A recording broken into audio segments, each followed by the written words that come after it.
बिस्मिल्लाहिर्रहमानिर्रहीम। अस्सलाम वालेकुम। मैं हूं अदील वड़ाइच।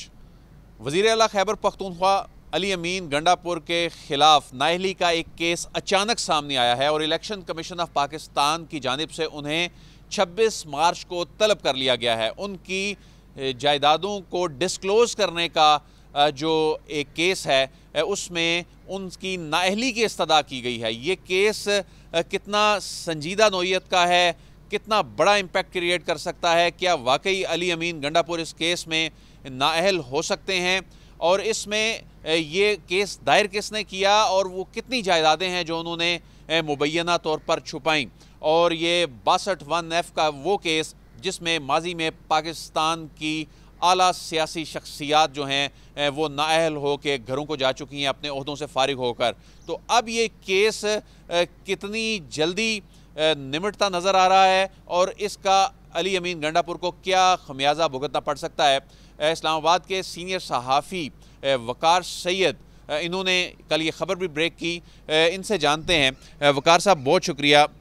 वकार साहब ये बताएं कि अली अमीन गंडापुर के ख़िलाफ़ ये केस है क्या, और इलेक्शन कमीशन ने अचानक कल से जब ख़बर आई तो ऐसा लगा ये सब कुछ अचानक हो गया कि ये केस भी बहुत अहम नौइयत का, इसमें 62(1)F के तहत डिस्क्वालिफिकेशन भी मांगी गई है और इलेक्शन कमीशन ने उन्हें तलब भी कर लिया है। ये कितना सीरियस केस है? देखिए, बहुत शुक्रिया। इस वक्त जो अली अमीन गंडापुर है वो बेसिकली दो केसेस को फेस कर रहे हैं। एक, आपको पता है कि जो आज़ाद कश्मीर में उन्होंने बतौर वफाकी वज़ीर कश्मीर उमूर जब उन्होंने कैंपेन चलाई तो उससे मुतालिक उनको 50,000 रुपये का जुर्माना किया गया था। जब जो ही ये वज़ीर आला बने उनके ख़िलाफ़ वो केस भी एक्टिव हो गया था।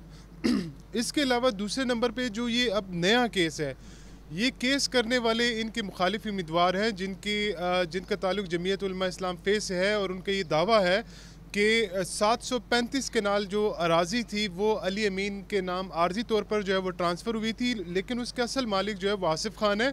और इलेक्शन कमीशन ने कल इस मामले को सुना और इलेक्शन कमीशन ने ये काबिल समात करार दी, क्योंकि वो जो दरख्वास्त गुजार है उन्होंने कहा है कि जो अली अमीन के गोशवारे हैं 2020 के, उसमें उन्होंने जाहिर किया कि उन्होंने इसी यानी ज़मीन को बेचकर उन्होंने एक लैंड क्रूज़र गाड़ी भी ली।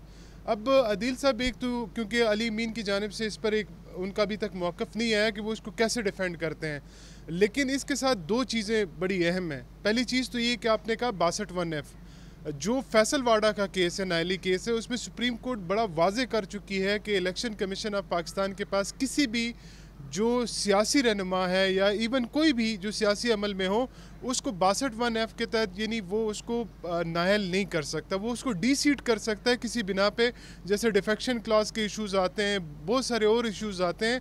तो एक तो ये है, आया ये देखना है कि यहाँ पे इलेक्शन कमीशन क्या करता है। इलेक्शन कमीशन का चूँकि ये 2 रुकनी जो कमीशन है वो इस केस को सुन रहा है, तो इस हवाले से यानी ये भी कहना कबल अज़ वक्त है कि आया ये 2 लोग जो है वो इख्तियार रखते हैं कि वो एक सूबे के वज़ीर आला को नाअहल कर सकते हैं या नहीं कर सकते।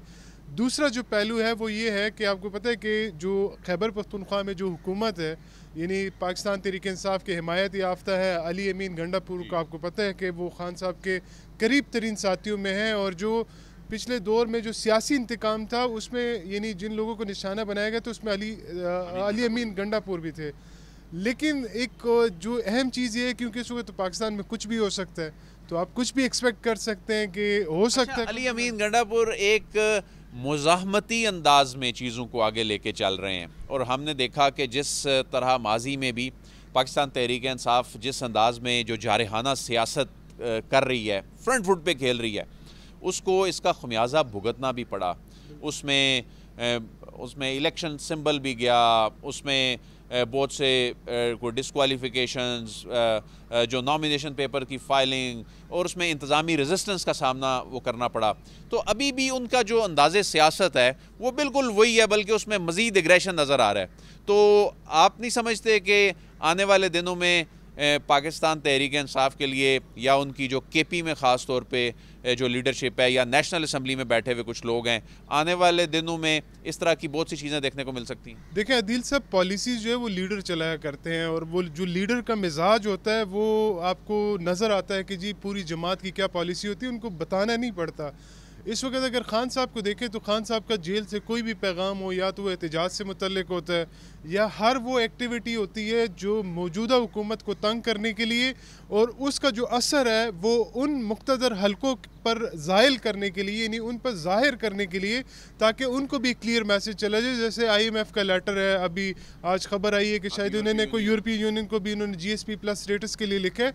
तो वो बेसिकली उनका टारगेट तो वो हेड टू हेड है, यानी अगर हम इसमें कहें कि जो मौजूदा वफाकी हुकूमत है वो तो बीच में वैसे ही उनके एक रोल है कि वो एक बस खेल रहे हैं, यानी वो या आप कह लें इस्तेमाल। लेकिन सूबाई हुकूमत ने देखे ना, कल इमरान खान साहब के साथ मुलाकातों पे पाबंदी के हवाले से वो 2-3 डायरेक्टिव्स निकाल के उन्होंने एक बहुत बड़ा बैरियर खड़ा कर दिया, उनके राब्ते जो हैं वो मुनक़ता कर दिए हैं अपनी पार्टी लीडरशिप से। देखिए आदिल साहब, इसके पीछे भी ना एक पूरी स्टोरी है, कैसे कि आपको पता है महमूद खान अचकज़ई की हिमायत करना, उसके अलावा JUIFA के जो सरबराह है उनके बारे में सब लोग ये कह रहे हैं कि शायद वो तहरीक ना चलें, लेकिन ये जो अपोजिशन की 3-4 जमातें हैं जिसमें पाकिस्तान तहरीक इंसाफ होगी, JUIFA होगी, उसके अलावा जो PK मैप महमूद खान की पार्टी है, और इसके अलावा 2-4 ऐसी और छोटी जमातें हैं जो शायद पार्लियामान का हिस्सा नहीं है लेकिन वो अपोजिशन का किरदार है, MWM है, वो अब ये सोच रहे हैं कि ईद के बाद प्रॉपर एक तहरीक चलाई जाए।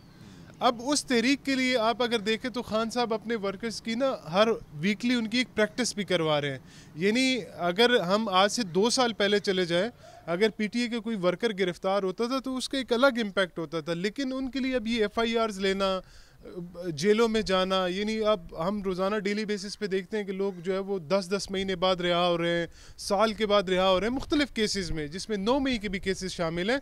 तो वो एक किस्म का उनको वो एक प्रैक्टिस करा रहे हैं वो, क्योंकि जो हमें अंदर के इत्तलात हैं वो ये है कि ईद के बाद डेफिनेटली एक बड़ी तहरीक जो है वो शुरू होने जा रही है, और बार बार जो PTA के रहनुमा हैं वो भी अपनी प्रेस टॉक में उसका अंदिया दे रहे हैं।